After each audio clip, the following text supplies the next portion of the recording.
Hello friends, welcome back to the channel. Let's talk about male promiscuity and its consequences. We're going to explore some really dark psychology and it might be uncomfortable for some of you. For this video, I'm going to reference this book here, The Way of the Superior Man by David Deida. There's a chapter in the book titled, "You Will Often Want More Than One Woman." Any man with a masculine sexual essence will desire sexual novelty. Even if he loves his intimate partner and is completely committed to her, he will naturally want sexual occasions with other women besides his chosen intimate partner. How a man deals with his desire for other women is up to him. He should know, however, that there is no way to avoid such desires. He should also know that acting on such desires, though temporarily enlivening and exhilarating, often ends up complicating his life far more than the occasion itself is worth.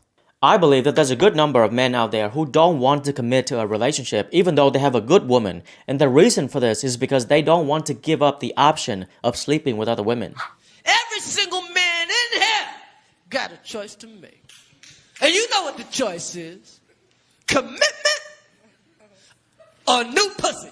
In addition to that, male sexuality has been demonized for so many decades that a lot of men are not willing to admit this, but the reality is that even if you are totally committed to the woman you love, at some point you'll start thinking about sleeping with other women. Even if you are completely satisfied in the bedroom with your woman, you'll still have the desire to sleep with other women. Your desire for other women is not a reflection of the lack of intimacy. It is a reflection of your nature as a man. Biologically speaking, your brain is hardwired to respond to sexual novelty. You're going to want to sleep with more than one woman. To make it even worse, the fact that she is new makes you even more aroused. This is what we call the Coolidge effect. It describes one of the most important factors in male sexuality, which is the desire for novelty. If you sleep with the same woman 100 times, 500 times, 1,000 times, the novelty will eventually wear off. She's not going to be as desirable as the first time you slept with her, at least on a physical level. And even if the woman you already slept with is 10 out of 10, she looks flawless, you're still going to be more aroused by an uglier woman simply because she is new. This is a very real phenomenon that exists throughout all animal kingdoms in the males of pretty much every single species. This is why you get the age-old scenario where the man cheats on his woman and she wonders how he could possibly have cheated with somebody who is so much less attractive than she is. Well, this is why. He didn't cheat because she was attractive. He cheated because she was new. Now, you can also see that from an evolutionary perspective, this desire for sexual novelty makes a lot of sense. Evolution only cares about two things: survival and reproduction. Your desire to sleep with a lot of women is proof that your genes want to survive and pass on to the next generation. When you have children, your genes continue to live in a newer and healthier version of you. And in order to increase your chance of having children, your genes incentivize you to sleep with a lot of women. This is why you desire sexual novelty. You are hardwired for promiscuity. If you want to learn more about this, I highly recommend you check out this book, The Self-esteem. This book is going to give you a completely different perspective on biology and evolution. But again, your desire to sleep with a lot of women is a reflection of your nature as a man. You cannot avoid this desire. You're going to experience this as a man, and that's okay. That's normal. However, do you know what your genes don't care about? Your happiness. Your genes don't give a fuck about your happiness. Just because it's natural for you to be promiscuous doesn't mean it's the right thing to do. If you cannot override your biological desire to sleep with a lot of women, if you don't have the discipline to delay sexual gratification of short-term pleasure for long-term happiness, you are missing out. Surrendering to your biology is not going to make you happy. So now let's talk about male promiscuity from a psychological perspective. I think the most common problem here is about self-esteem. Many men want to feel validated. They want to feel like they are desirable to a lot of women. And one way of proving that is to be able to sleep with a lot of women. I don't blame you. I completely understand where you're coming from. For the majority of guys out there, getting women to sleep with you is not an easy task. So if you can do that consistently, it proves that you're desirable. But here's the thing. It's not gonna last. It's fundamentally unsustainable because you're not taking the responsibility to create your own self-esteem. Is sleeping with a lot of women the only source of your self-esteem? What about your job, your career? What about your relationships with friends and family? Do you have a purpose in your life? As a man, the foundation of your self-esteem should be based on your accomplishments, your purpose, not women. When you're placing your self-esteem on women, you're using women as a way to escape your own insecurity. And it will never be enough. It's like putting a band-aid on a gunshot wound. You will never be able to replace your need for validation by sleeping with a lot of women. The reason why I brought this up is because when you have low self-esteem, you would think that you feel better by sleeping with a lot of women. But it's usually the opposite. You are probably going to feel worse about yourself. Because as a man, in order to sleep with a lot of women, you would have to lower your standards. There's no way around it. You can't sleep with celebrities. You can't sleep sleep with Beyonce, you can sleep with Victoria's Secret models because they have high standards. But if you lower your standards enough, eventually some women will sleep with you. So these women tend to be more promiscuous, insecure, unfaithful, provocative, somebody who you can't really respect. When you sleep with these low-quality women, it's just a matter of time before you start to feel regret, shame, and guilt. Because right after you finished, or the next morning, when your head is clear, you're gonna be like, oh my God, what did I do? What was I thinking? What does it say about me that I'm willing to sleep with her? this is a feeling that is inevitable because it shows a lack of self-respect. How can you respect yourself when you're willing to sleep with these women who you don't even respect? You know that you could have done better, but you didn't. You were weak and you gave in to biology. You gave in to temptations. And here's the thing, whenever these feelings of regret, guilt, and shame start to bubble up, usually one of two things gonna happen.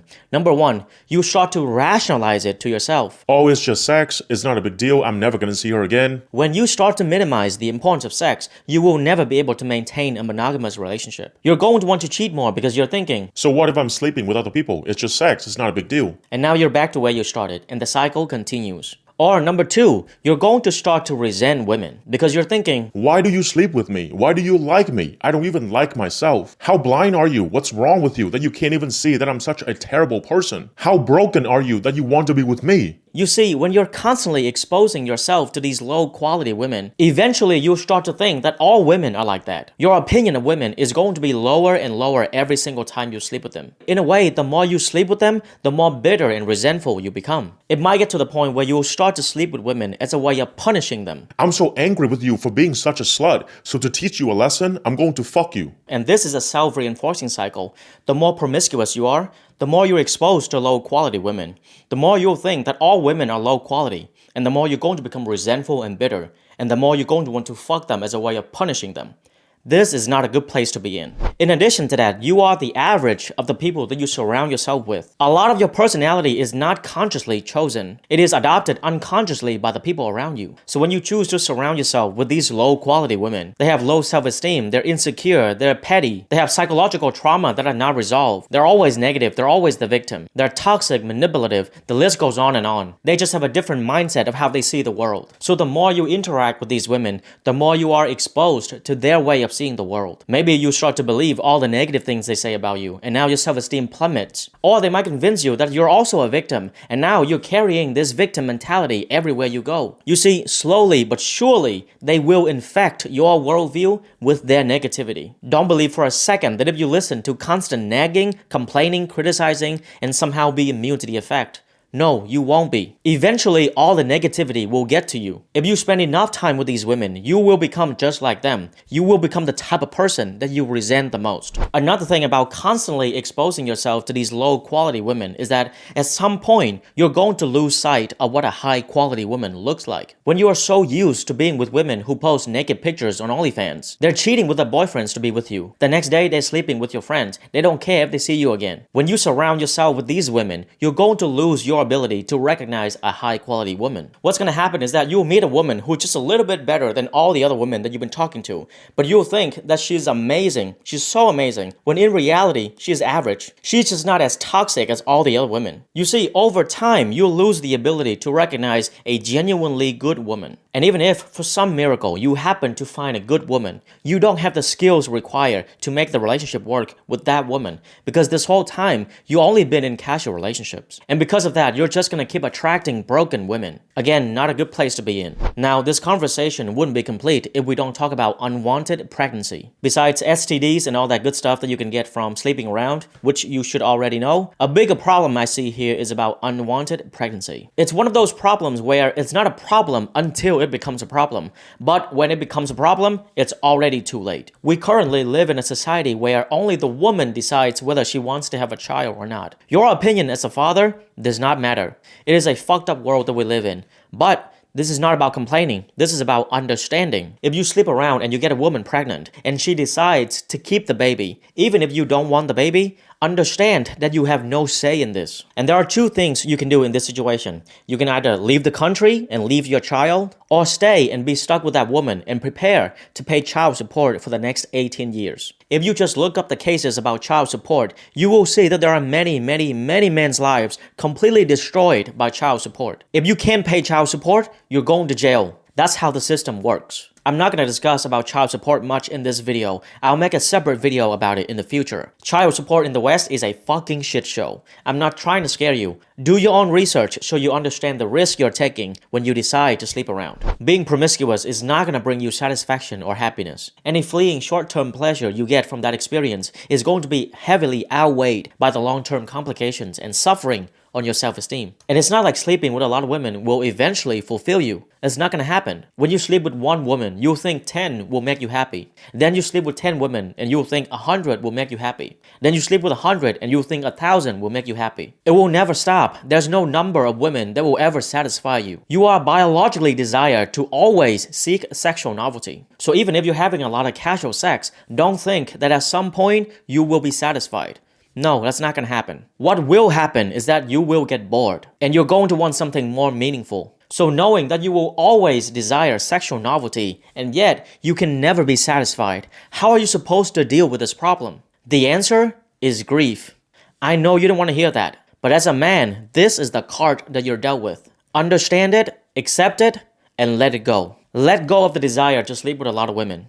I know it's difficult. I understand that if you haven't experienced casual sex, you're always gonna think that the grass is greener on the other side. It's not.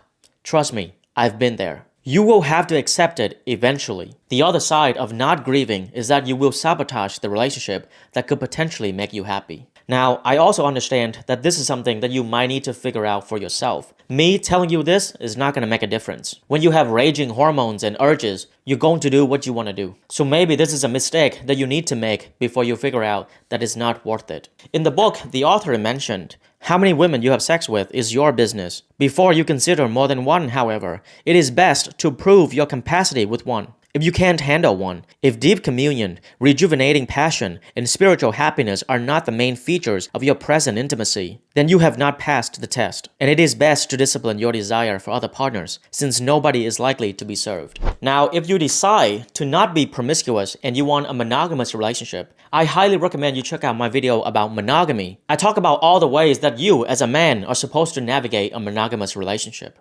Until next time, stay curious.